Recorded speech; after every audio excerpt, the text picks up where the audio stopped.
Bonjour à toutes et à tous, bienvenue à notre assemblée Beth Tikva Harami.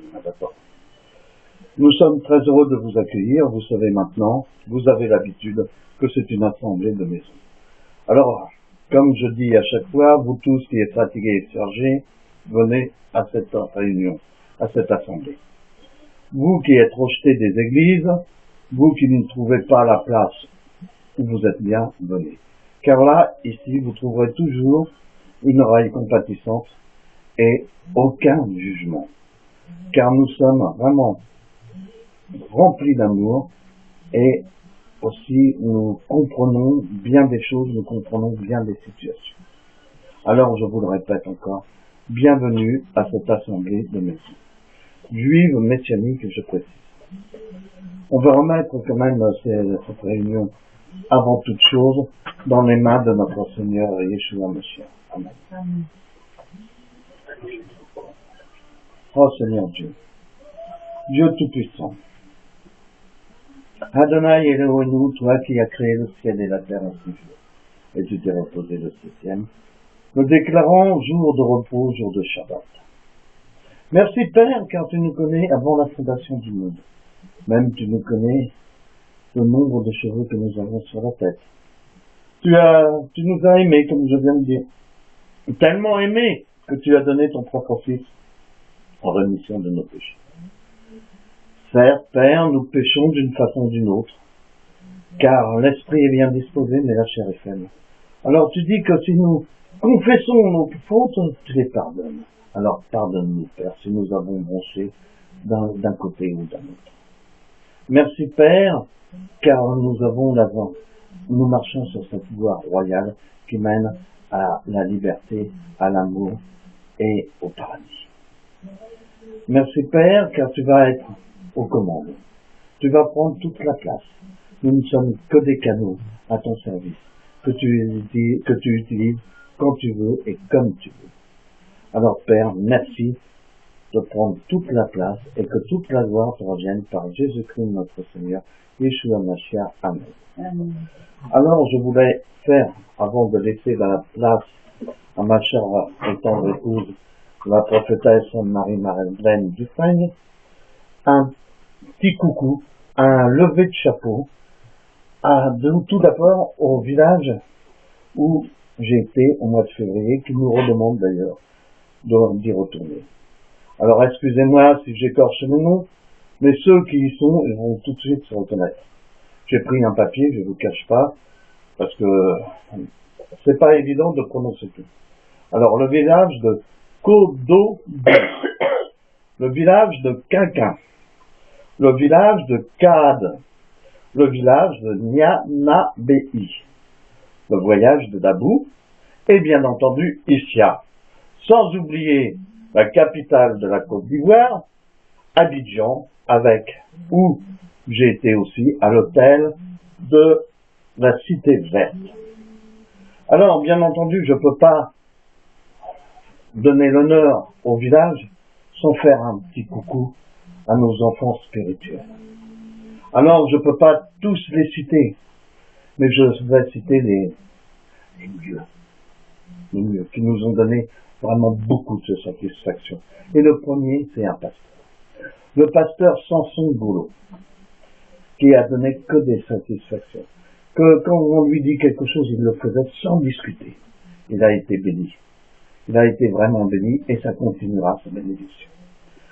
Augustin Brou, Pellette, qui vient de se marier, qui est un jeune marié, et Marie-Chantal Siega, que vraiment, c'est une longue histoire. C'est un grand témoignage. Parce que c'est le Seigneur qui s'est adressé à elle, nommément, à plus de 6000 km. Alors, elle a voulu que je sois son papa, et je suis son père spirituel. Et encore plein d'autres que je ne citerai pas parce que la liste est très longue. Et je voudrais aussi rendre honneur à des gens que j'ai côtoyés, qui m'ont suivi, comme l'évangéliste Bérénice, qui a une ONG à Abidjan qui s'occupe des veuves et des orphelins, une association vraiment bénie par Dieu, et elle se consacre corps, âme et esprit. Il faut vraiment, si on a la possibilité de l'aider, aider-la.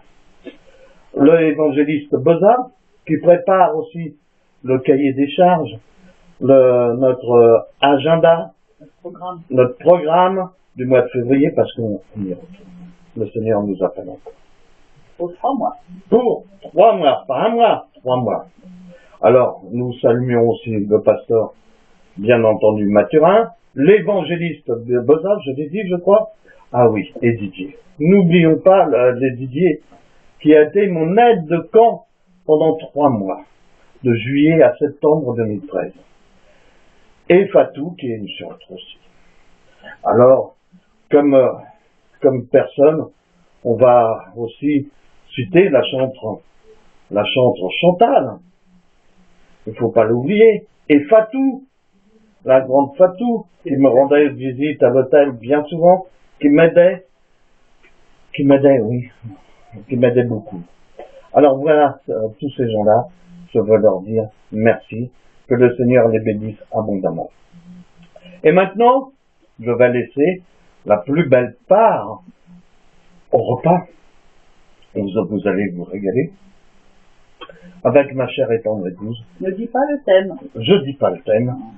Ma chère et tendre épouse, la prophétesse Marie-Madeleine Dufresne, qui va vous apporter la parole d'aujourd'hui. À tout à l'heure. Amen.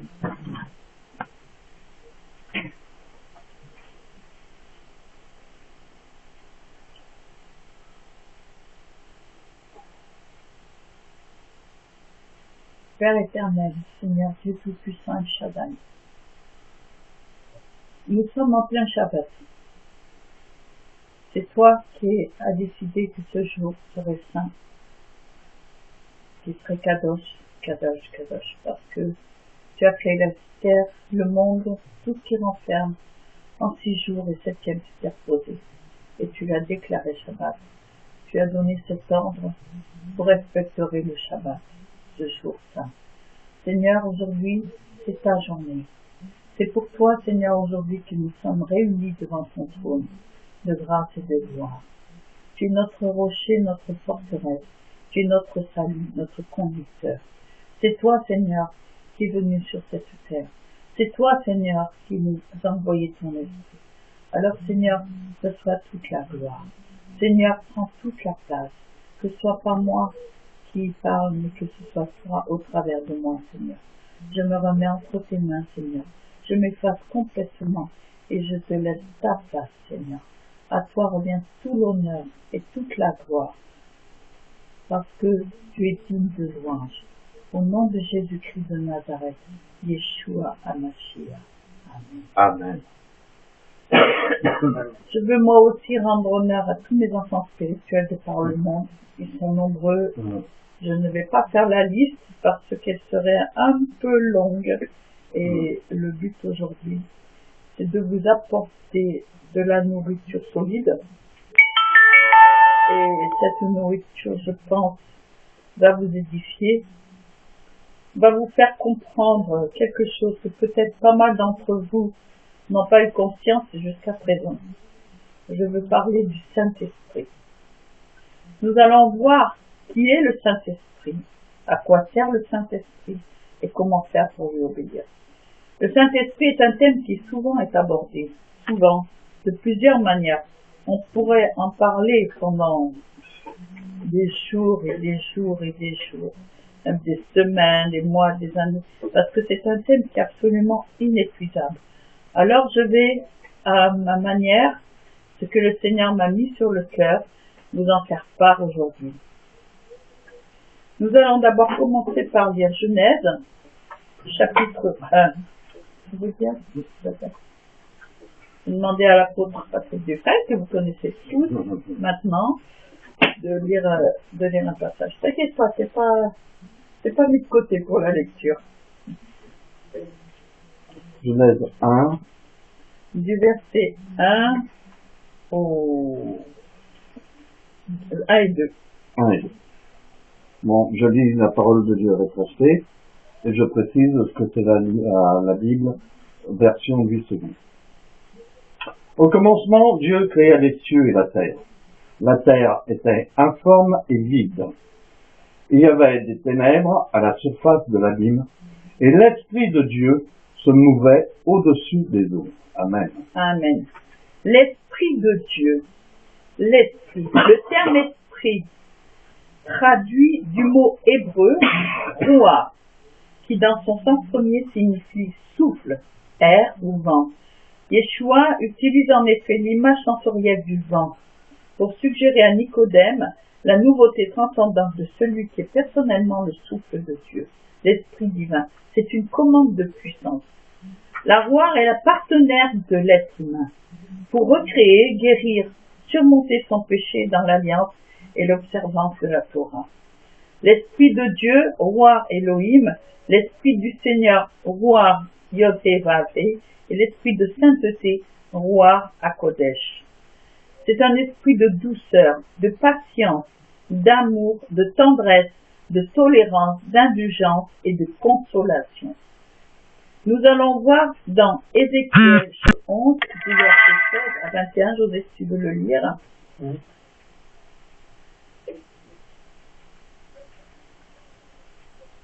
Le peuple d'Israël, avant la venue de notre Seigneur Jésus-Christ de Nazareth, avant la venue du Seigneur Jésus, a été annoncée sa venue. Mais il a été annoncé aussi la venue du Saint-Esprit, qu'on dit en hébreu la Ruach HaKodesh. Et nous allons le voir dans Ézéchiel chapitre 11, versets 16 à 21. Ézéchiel.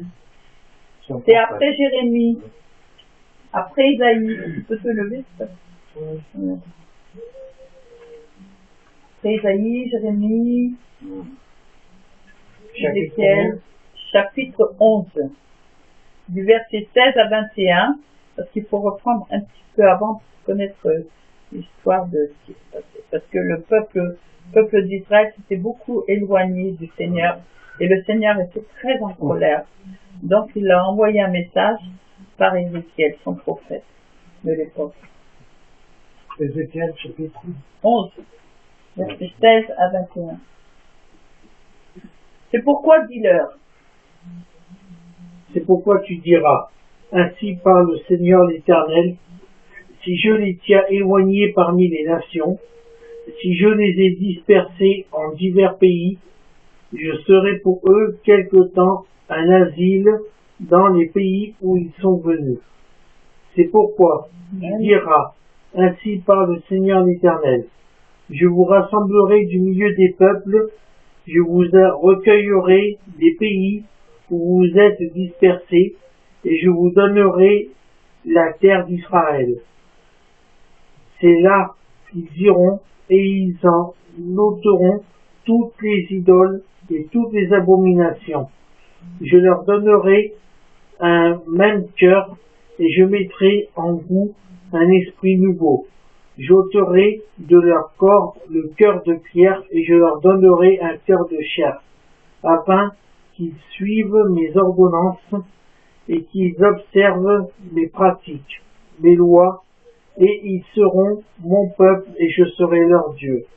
Mais pour ceux dont le cœur se plaît à leurs idoles et à leurs abominations, je ferai retomber leurs œuvres sur leur tête, dit le Seigneur l'Éternel. Amen. Amen.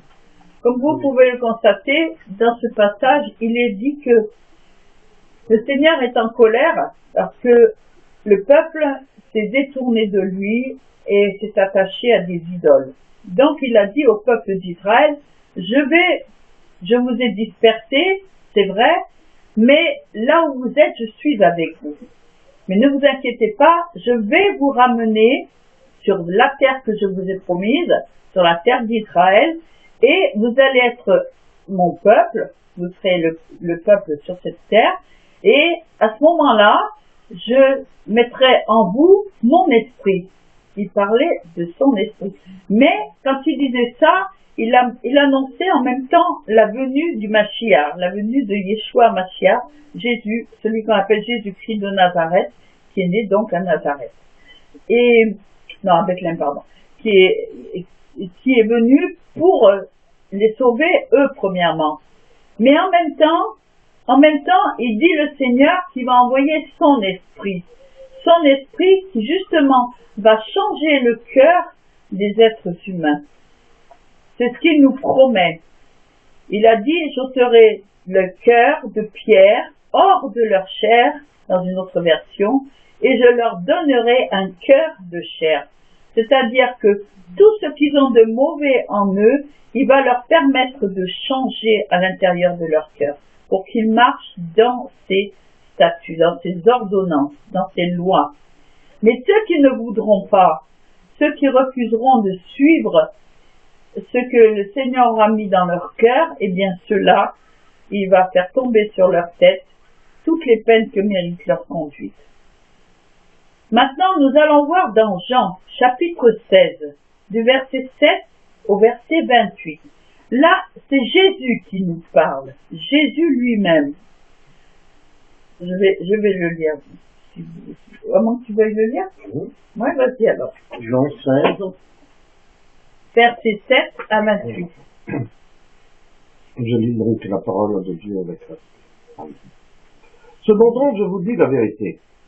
Il vous est avantageux que je m'en aille, car si je ne m'en vais pas, le consolateur ne viendra pas vers vous.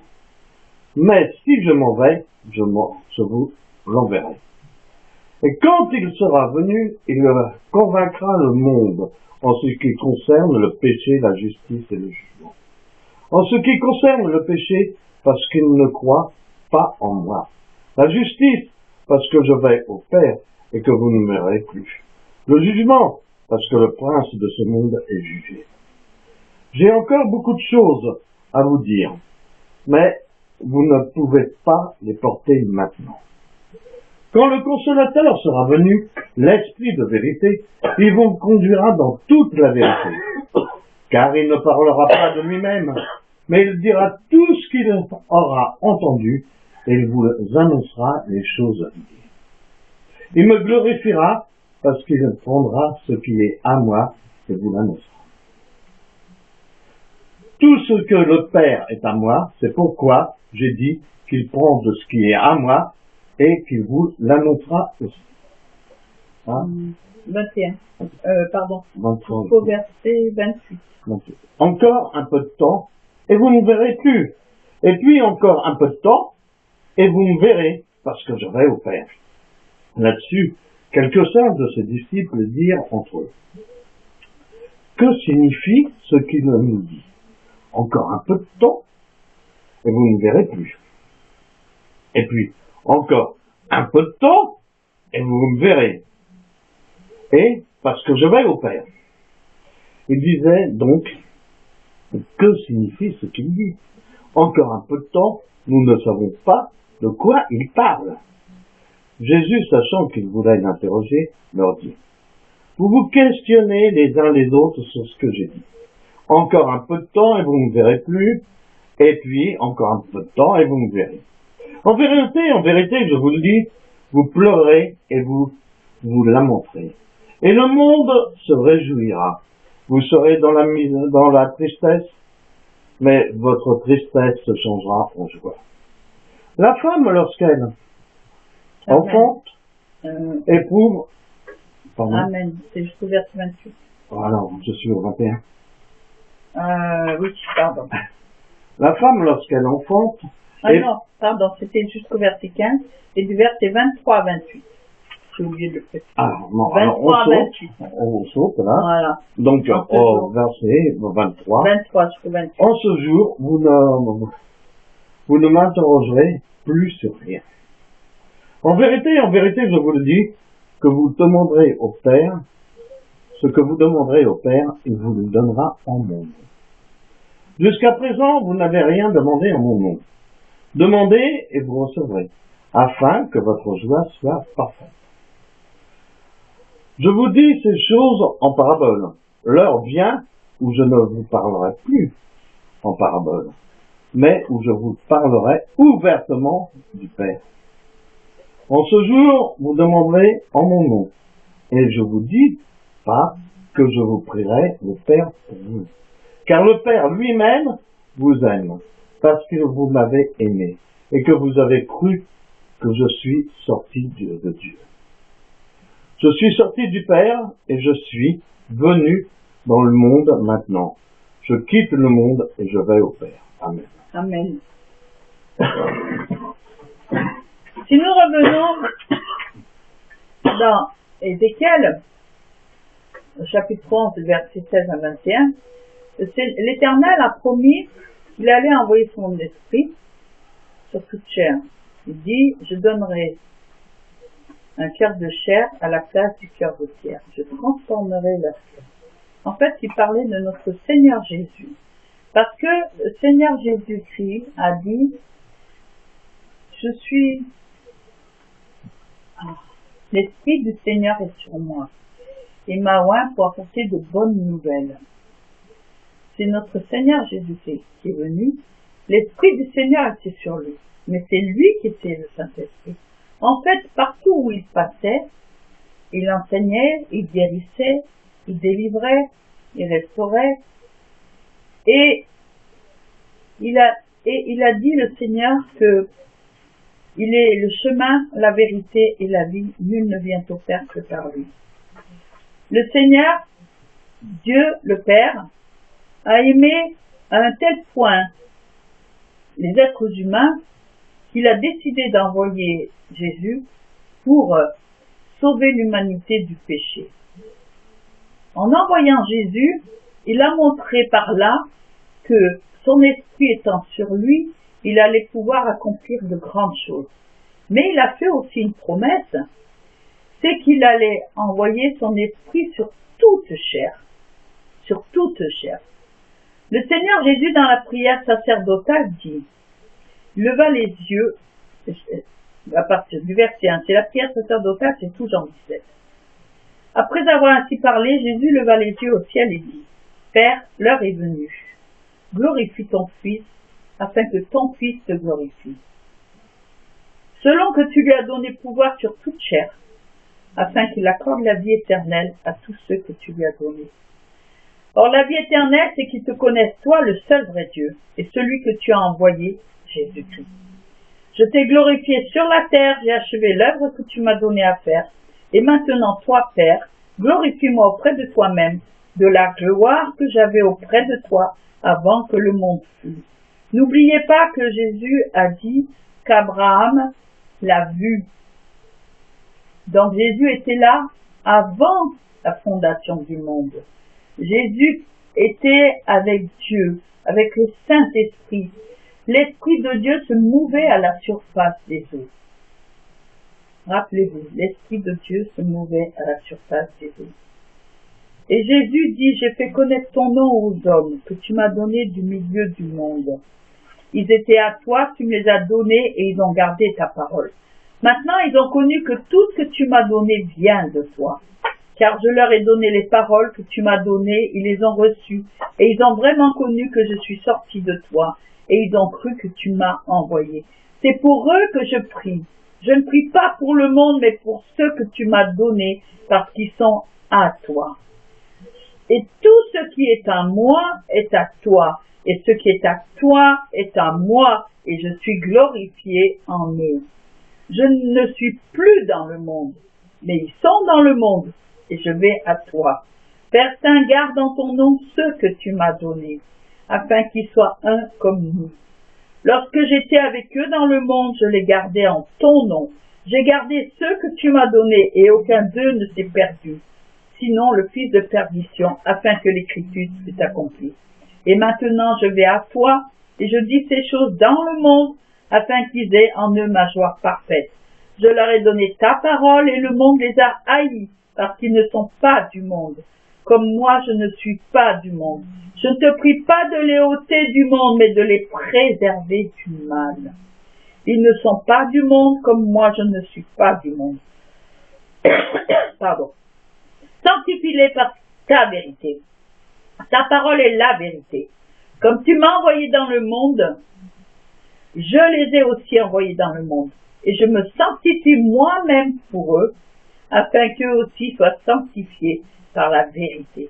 Ce n'est pas pour eux seulement que je prie, mais encore pour ceux qui croiront en moi par leur parole, afin que tous soient un, comme toi, Père, tu es en moi, et comme je suis en toi, afin qu'eux aussi soient un en nous, pour que le monde croie que tu m'as envoyé. Je leur ai donné la gloire que tu m'as donnée, afin qu'ils soient un comme nous sommes un.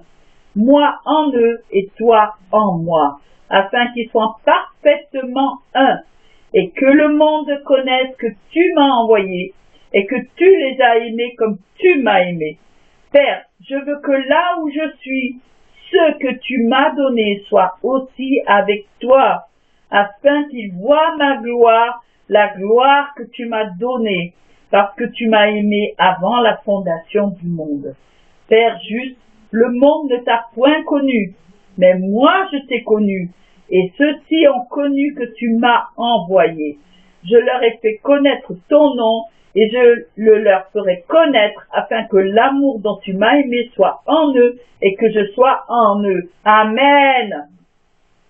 Mais c'est merveilleux de savoir ce que le Seigneur... Vous vous rendez compte, Jean, le chapitre 17 de Jean, cette prière sacerdotale est une prière merveilleuse parce que le Seigneur nous fait comprendre par là que Dieu, le Père, lui, Jésus-Christ de Nazareth, plus le Saint-Esprit ne forment qu'une seule et même personne. Le Saint-Esprit qu'on surnomme la Roi Kodesh parce que c'est un esprit saint. C'est un esprit de sagesse et d'intelligence. C'est l'esprit de conseil et de force. L'esprit de connaissance et de crainte de l'Éternel. Nous voyons ça dans Ésaïe chapitre 11 verset 2. Le Saint-Esprit est aussi une personne. Elle se manifeste. Regardez, lorsque l'ange Gabriel est venu trouver Marie, il lui a dit, le Saint-Esprit viendra sur toi et tu concevras et tu enfanteras un enfant auquel tu donneras le nom de Jésus. Emmanuel veut dire Dieu avec nous. C'est un nom, le nom qui est au-dessus de tout nom. Et il est venu par le Saint-Esprit. Le Saint-Esprit est une personne. Nous trouvons, où est-ce que je vais pas noter la référence, mais c'est pas grave, vous allez la retrouver. Il dit, j'ai bâti ma maison. Ah, c'est Proverbe 2, je crois. Ouais, Proverbe chapitre 2. J'ai bâti ma maison. J'ai taillé les 7 colonnes avec les 7 esprits de l'Éternel. J'ai dressé une table chargée de mets succulents avec du vin vieux clarifié. Je vous invite aux noces de l'agneau. Si vous m'écoutez, je vous donnerai les meilleures productions du pays. Savez-vous où se trouve ma demeure? Elle se trouve dans l'intelligence. À celui qui reçoit mes paroles et qui garde avec lui mes préceptes, qui tend son oreille attentive à la sagesse, qui incline son cœur à l'intelligence. S'il poursuit sans relâche comme un trésor, alors il comprendra la crainte de l'Éternel et trouvera la connaissance. Car c'est de lui que provient la sagesse, c'est de sa bouche que sort la connaissance et l'intelligence. C'est lui qui tient en réserve le salut pour les hommes droits. Il est un bouclier pour ceux qui marchent dans l'intégrité, en protégeant les sentiers de la justice et en gardant la voie de ses fidèles. Là, pour celui-ci, je viendrai, moi, la Roi Kodesh, dans son cœur. La connaissance fera les délices de son âme. La réflexion veillera sur lui. L'intelligence le gardera pour le délivrer de la voie du mal. C'est moi qui donne l'envie de prier, le désir de savoir qui je suis. J'aime ceux qui aiment Yeshua. Je suis la mère de la création. C'est à cause du péché d'Adam et Ève que le processus de reproduction est devenu douloureux. Dans le ciel, il n'y a pas de douleur. Il y a l'amour, la paix et la joie. Je veux revenir un instant sur ce proverbe 2, où il explique qui est l'Esprit Saint, qui est le Saint-Esprit, la Roi Kodesh. Le Saint-Esprit, lorsqu'il vient sur une personne, d'abord nous l'avons tous, l'Esprit de Dieu. Tous. Parce que lorsque nous faisons quelque chose de mal, nous savons que c'est mal. Et ça, il n'y a que l'Esprit de Dieu qui peut le dire. Il n'y a que le Saint-Esprit. Car le Saint-Esprit convainc de péché, de justice et du jugement, comme nous l'avons lu tout à l'heure. Lorsque vous faites quelque chose qui est mal, vous savez ce que vous faites. Vous savez que c'est mal ce que vous faites. Je ne parle pas d'un enfant, je parle d'un adulte. Vous savez que c'est mal ce que vous faites, mais vous continuez à le faire. Le Saint-Esprit vous reprend pourtant. Il vous dit non, c'est pas bien ce que tu fais, mais vous choisissez de le faire. Et ça, le Saint-Esprit, ça l'attriste. Maintenant, je vais venir sur quelque chose de très important. Dans la Bible, si vous faites attention, vous remarquerez qu'il y a l'Ancien Testament, ou l'Ancienne Alliance, où nous trouvons les lois, les ordonnances et les préceptes, qui sont donnés par Moïse. Maintenant, nous avons le Nouveau Testament, ou la Nouvelle Alliance, où nous avons toute l'histoire de notre Seigneur Jésus-Christ qui est relatée, ainsi que sa mort et sa résurrection. Ça, vous le trouvez dans les 4 évangiles. Maintenant, si vous faites bien attention, il y a une 3e partie, on va appeler le 3e testament, où nous voyons la manifestation du Saint-Esprit qui ne pouvait pas venir tant que notre Seigneur n'était pas venu lui-même. Dans Joël chapitre 2, verset 28, il nous l'a été annoncé, le Saint-Esprit. José, tu veux bien lire Joël 2, verset 28, s'il te plaît.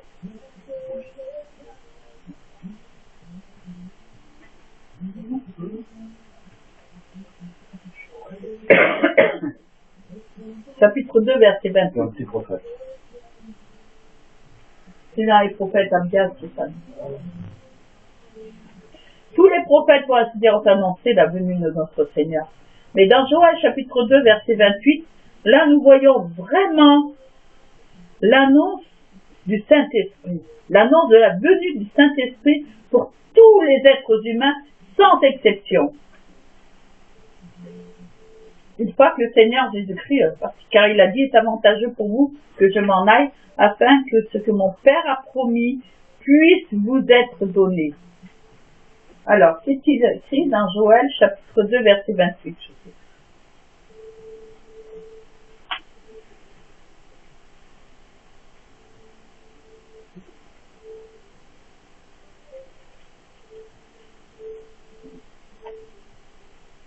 Après cela, je répandrai mon esprit sur toute chair. Sur toute chair. Vos fils et vos filles prophétiseront, vos vieillards auront des songes, et vos jeunes gens des visions. Merci. Amen. Amen. Toute chair, vos fils et vos filles prophétiseront. Il n'a pas parlé des chrétiens, il a parlé de toute chair, hommes, femmes, enfants, qui sont sur la surface de la terre. Il n'y a pas d'exception.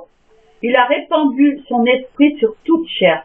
Lorsque notre Seigneur est ressuscité, ils sont montés dans la chambre haute pour attendre que le Saint-Esprit qui avait été promis vienne en eux. Et il est venu, il y a eu un vent fort, violent, qui a fait trembler les murs de la chambre haute, et l'Esprit, comme des lampes de feu, qui sont venues sur chacune des personnes qui étaient dans la chambre haute. Ils étaient 120. Il n'y avait pas seulement les 12 apôtres, ils étaient 120. 120 personnes déjà, là, à ce moment-là. Mais il n'a pas fait que dans la chambre haute, il a répandu son esprit sur toute chair. Partout où il y avait un être vivant, une âme vivante, un homme, une femme ou un enfant, le Saint-Esprit est entré en lui. Partout. Vous regardez, il y a souvent des personnes qui ont des songes, des visions, et ces gens-là sont des enfants, ils n'ont même jamais entendu parler ni de Jésus, ni de Dieu, ni de rien du tout, et vous avez un enfant de 5 ans qui vous sort, il a fait un rêve, en fait c'est un songe ou une vision. Il y a combien de fois nous entendons dire que un tel a sorti une prophétie alors qu'il n'appartient même pas à Dieu. Amen. Amen. Il n'appartient même pas à Dieu. Il n'a jamais parlé de Jésus, il n'a jamais donné son cœur à Jésus, donc c'est pas les chrétiens. Il faut arrêter d'attribuer à Satan ce qui vient de Dieu, d'accord? faut faire très attention parce que souvent, quand il y a quelque chose qui se produit, on dit « Ah, c'est pas de Dieu parce que la personne n'est pas chrétienne. » Qu'est-ce que t'en sais si c'est pas de Dieu? T'as été vérifié? T'as demandé à Dieu? Non. Alors, au risque de recevoir la malédiction, il va encore mieux se taire et laisser agir. Parce que comme il est écrit, si ça vient de Dieu, ça subsistera, et si ça ne vient pas de Dieu, ça disparaîtra. Nous avons la manifestation d'Élohim, qui veut dire Dieu au pluriel. Dieu, Jésus, le Saint-Esprit, c'est la triunité. Pas la Trinité, la triunité, ça veut dire 3 en 1, 3 en une personne. Comme il y a 3 en 1, il y a 3 testaments. 3. Pourquoi il n'y en aurait que 2 alors qu'ils sont 3? Il faut le savoir, ça. Vous devez le savoir. Et vous devez cesser de dire « Ah, moi je crois en rien. Menteur, menteuse, comment ça tu crois en rien? Si tu crois à l'argent, c'est que tu crois en quelque chose. » Ils disent « Moi j'ai pas la foi. » Ah bon? T'as pas la foi? Quand tu vas te lever le matin pour aller travailler, ou quand tu vas te lever pour aller te promener, t'as bien la foi, puisque tu vas quelque part. C'est que tu sais pas où tu vas. Tu sais pas d'où le vent il vient et où il va. Tu sais pas la pluie d'où elle sort. Et tu as la foi. Alors, faut arrêter de dire j'ai pas la foi. Et tournez-vous vers Dieu. Acceptez de recevoir les conseils du Saint-Esprit. Parce que lui, il est là et c'est le conseiller, vraiment le bon conseiller. Je vais vous parler de quelque chose qui est très important, qui me tient à cœur. Ce sont des portes. Aujourd'hui, on ouvre et on ferme des portes avec une poignée ou une clé, ou parfois les deux. Mais il y a des portes différentes qui ne s'ouvrent ou ne se ferment ni avec une poignée, ni avec une clé, ni avec l'esprit. Mais quel esprit? L'esprit humain? L'esprit du diable? Ou le Saint-Esprit? Lorsque nous sommes devant une situation où nous devons prendre une décision, nous avons tous le libre arbitre. Voilà la différence que nous avons avec les animaux et avec les oiseaux, les poissons. Nous, les êtres humains, Dieu nous a donné à chacun le libre arbitre. Nous sommes créés à l'image de Dieu. Nous avons le choix. La décision que nous prenons engendre une direction que nous prenons. Et ce qui va en découler sera le résultat de cette décision. Nous aurons alors fermé la porte d'un choix pour ouvrir la porte d'un autre choix. Tout au long de notre existence, nous agissons de cette manière. Maintenant, lorsque nous sommes tentés, nous avons aussi le libre choix. Personne ne nous oblige à aller dans une direction ou dans une autre. Beaucoup de personnes accusent le diable de tenter. Yeshua aussi a été tenté. Et qu'a-t-il fait? Il a répondu, il est écrit. C'est trop facile d'accuser le tentateur. Il suffit de dire non à la tentation, et la tentation disparaîtra. Dans la prière que le Seigneur a enseignée, il dit, ne nous soumets pas à la tentation, mais délivre-nous du mal. Ça veut dire que la tentation nous est envoyée par l'ennemi, mais c'est à nous de prendre la décision de dire non ou d'y céder. Et si nous cédons, alors là, je préfère pas être à votre place. Mais si vous refusez, le Saint-Esprit, là, il vous gardera du danger. Si tu cèdes à la tentation, tu ouvres une porte qui ne pourra pas se fermer et qui laissera entrer les mauvais esprits que tu auras invités. Malheureusement, tu ne pourras pas accuser le tentateur, car tu avais la possibilité de refuser et de dire non. Mais comme tu le laisses entrer, il t'installe et va lui-même te faire ouvrir d'autres portes que tu ne pourras pas fermer. Chaque fois que vous dites oui à la tentation, que vous cédez, vous ouvrez une porte, mais vous n'ouvrez pas qu'une porte. Cette porte que vous ouvrez ouvre d'autres portes. Je vous donne un exemple. Vous allez à un endroit et vous rentrez chez vous, votre mari, votre époux, votre épouse dit où tu étais? Vous étiez dans les magasins et votre mari vous demande où est-ce que tu étais ce matin? Moi, une part, je me promener. Et tu étais où? Rien, je me suis promenée dans la rue. Vous avez menti. Vous avez ouvert une porte au mensonge. Seulement ce mensonge, il ne va pas venir tout seul. Parce que votre mensonge, vous allez le garder. Donc votre mensonge va se transformer en hypocrisie. Et il peut se transformer en colère aussi, en énervement, parce que vous allez vous sentir mal à l'aise, vous avez menti, et vous pouvez plus dire la vérité après. Alors que si vous dites, oui c'est vrai, bon là j'ai menti, mais il vaut mieux que, bon, excuse-moi, j'étais dans les magasins. C'est un exemple tout bête, mais qui reflète beaucoup comment dire, beaucoup de défauts de pas mal de gens. Parce que les défauts, nous en avons tous, nous sommes nés dans le péché, mais c'est à nous de décider si nous voulons vivre dans le péché ou si nous voulons sortir du péché. Maintenant, nous allons voir la troisième catégorie. Lorsque tu t'aperçois que tu as ouvert une porte et que tu veux la refermer, tu cries à l'Éternel et tu lui demandes de te délivrer. Le Saint-Esprit te dit alors que tu ne peux pas fermer cette porte de toi-même, mais que tu dois demander à Dieu au nom de Yeshua de te délivrer. Tu demandes pardon pour ce que tu as fait et tu demandes son aide. Alors le Saint-Esprit va venir et va purifier ton âme au travers du sang de Yeshua, et alors la porte que tu avais ouverte se referme. Maintenant le Saint-Esprit va ouvrir une autre porte par laquelle tu vas pouvoir recevoir la manière de ne plus céder à la tentation au travers de la lecture et de la méditation de la parole et de ta relation avec l'Éternel. Tu vas apprendre comment prendre et utiliser les armes de l'esprit. Et lorsque tu seras tenté, tu sauras exactement ce que tu devras répondre au tentateur. Souvent, certaines personnes veulent que notre Seigneur ouvre les écluses des cieux pour envoyer la bénédiction. Mais lorsqu'ils sont tentés, ils ne disent pas non.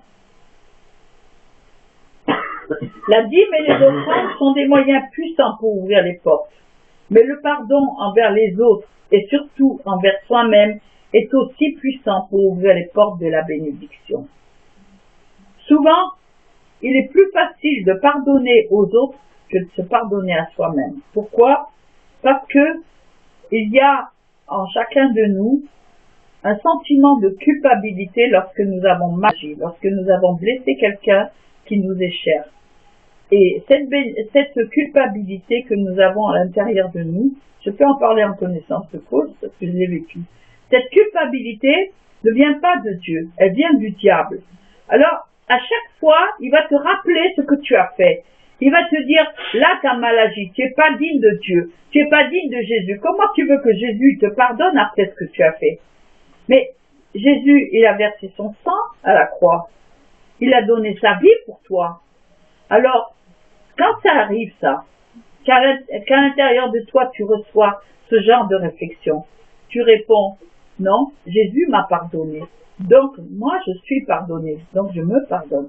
Tu as demandé pardon au Seigneur Jésus. Jésus t'a pardonné. Tu n'as plus à avoir de culpabilité. Tu n'as plus à te sentir coupable pour ce que tu as fait. Je parle à quelqu'un en ce moment. Cesse de te culpabiliser pour ce que tu as fait. Jésus t'aime. Pourquoi veux-tu continuer à te culpabiliser? Il est mort pour toi à la croix. Pour ça, il est mort pour toi.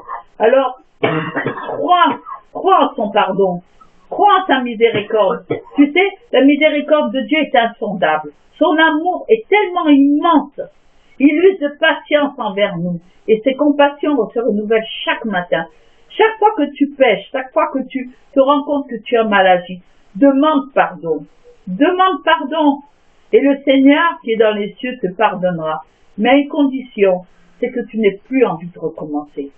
Parce que souvent, même que nous demandons pardon au Seigneur, nous recommençons.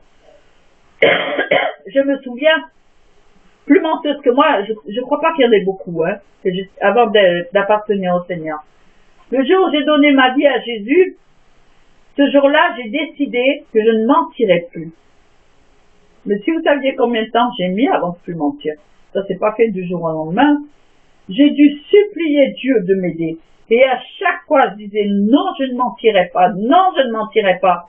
Mais le vieil homme, la vieille femme, elle était en moi. Et tant que c'était pas parti, ça, eh bien, je continuais à mentir. J'ai supplié Dieu. Le Saint-Esprit, petit à petit, m'a aidé. Je me sentais coupable. Chaque fois que je disais un mensonge, c'était insignifiant. C'était oui ou non, alors que c'était l'inverse. C'était insignifiant pour les gens. Mais pour moi, c'était tellement profond que je pleurais. J'étais couché par terre dans ma cuisine. Je suppliais Dieu, je suppliais Seigneur, Saint-Esprit, je t'en supplie, aide-moi à ne plus mentir, aide-moi. Et petit à petit, je suis arrivée à ne plus mentir. Mais c'est une vie de sacrifice. Il faut accepter de vouloir changer, accepter de se laisser modeler par le Saint-Esprit. Il ne faut pas tout mettre sur le compte du diable. C'est trop facile. C'est vrai que Dieu permet des épreuves. Mais si Dieu permet les épreuves, c'est que pour justement nous soyons plus forts après. Que nous soyons plus forts pour lutter contre le diable.